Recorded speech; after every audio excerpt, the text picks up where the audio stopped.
Hello and welcome back to another video. It is time for the October monthly favourites. I know we're in November now, but I tend to only be able to film these after October's finished, so I know exactly which of the supplies I've been using are my favourites.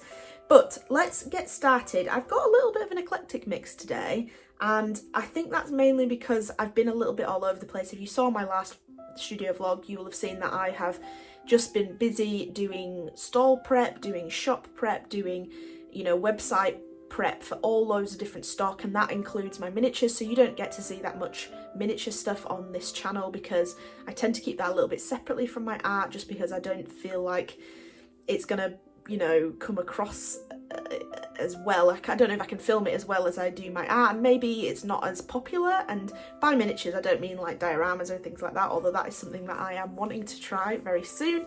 I'm more talking about felted items, beaded items, things that I make to sell basically.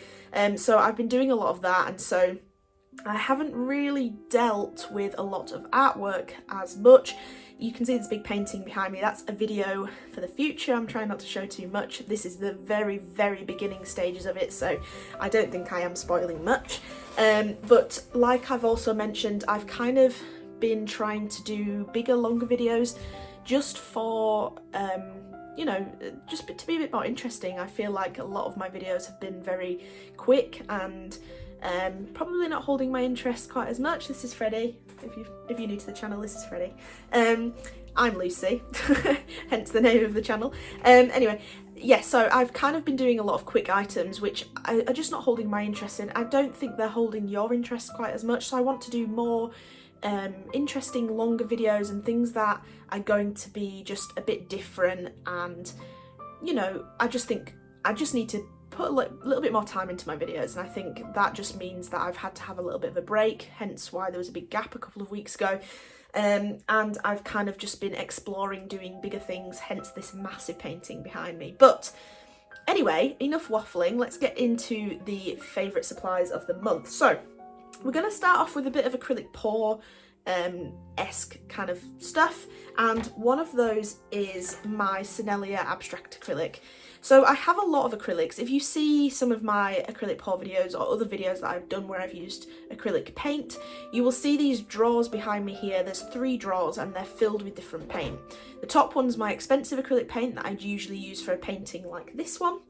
Then the bottom 2 are acrylic paints that are a little bit on the cheaper side or a bit more in a mass bulk product like the Senneliers that I use for mixing to make my acrylic pour coasters.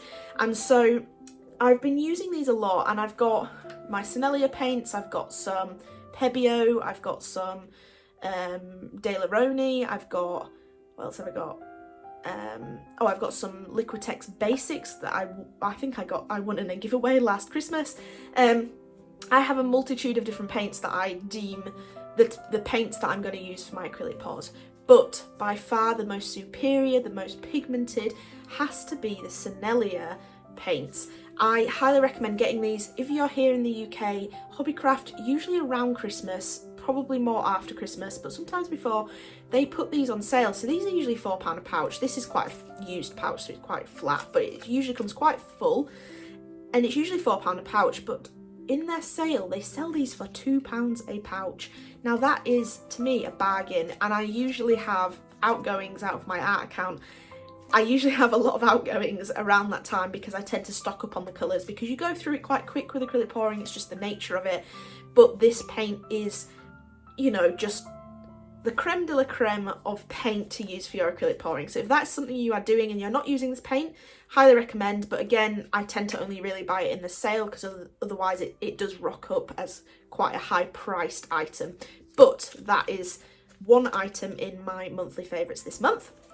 Now, along the same vein, I've been doing this for a while, but I kind of stopped doing it for the last couple of years, and I'm not really sure why. I think I wasn't producing as much acrylic pour art as I would have liked. My canvases, they don't seem to do massively well compared to all my other artwork, and so I've stopped doing acrylic pour canvases. You've probably noticed if you watch my acrylic pour videos that they tend to be just coasters and placemats, and that is purely because they are the things that sell on my stalls and in the shop. And so I have stopped doing this, but that is mass producing my paint. So you can get these little, they're like takeaway ketchup and mayonnaise bottles, and you can get a big pack of them on Amazon or eBay, and they hold, you know, unless you get some cheap ones or broken ones, they tend to hold the air out so that your paint doesn't dry up. But I tend to make big batches of different colours, especially if I'm doing a colour that's quite popular. I will batch make it, and then I've kind of always got that colour to hand until it runs out.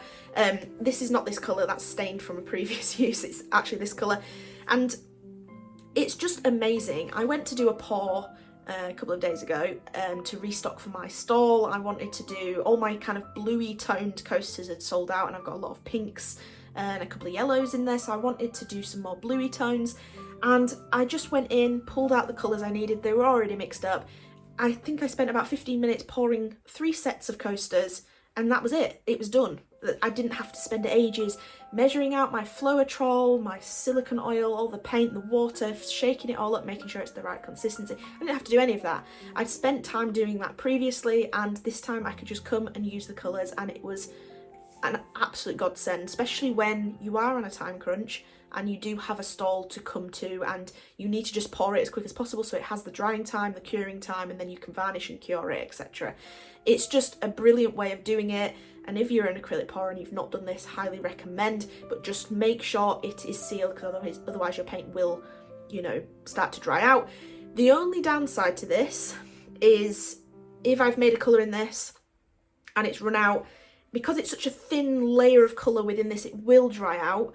And sometimes then you get like the crispiness of that colour if you've not managed to pull it out. If there's not a thick enough layer and you can't pull out the whole sheet of dried colour, sometimes there's little flakes of that colour in here, and that can clog your nozzle up, and obviously it can come out in your paint.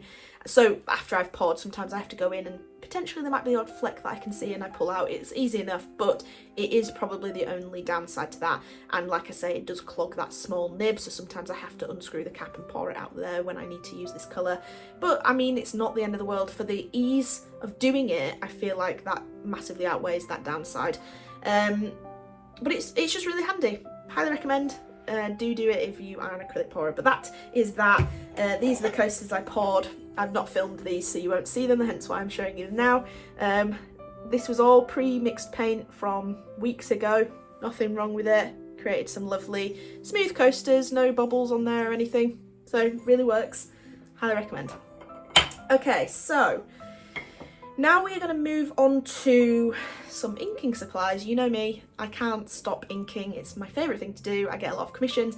As it stands right this very second, I've just completed 2 commissions and I've got another 4 on the go. So it is the season to ink, and it's just, it's because Christmas is coming up, everyone wants gifts, don't they? So it's quite time consuming, it's quite a long process, and my prices, you know, for the most part compensate for the time I spend doing it.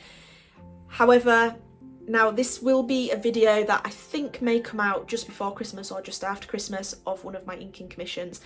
I did about half of it, both ears, both eyes, the whole head up to the nose. Didn't do the bottom of the muzzle or the chest. I'd done half of it, and I'd spent probably 9-10 hours on that already. And then I went and spilt coffee on it, didn't I? And believe me, I was absolutely devastated. You will hear me tell you this story multiple times because I was so devastated, and I feel I need to share my pain. In the end, I've completed that commission. It's gone off to its owner. They're happy with it, so I'm okay with that. I'm fine. But there's one thing that I use. I don't tend to use it midway through an inking, so I guess that story is a little bit mute. But like I say, I wanted to tell you to share my pain. But that is a spray fixative. If you do commissions, but you're doing them in an ink or even a painting, that is water soluble. So if you're doing a watercolour or an inking or something that is not waterproof when it dries, I very highly recommend the spray fixative.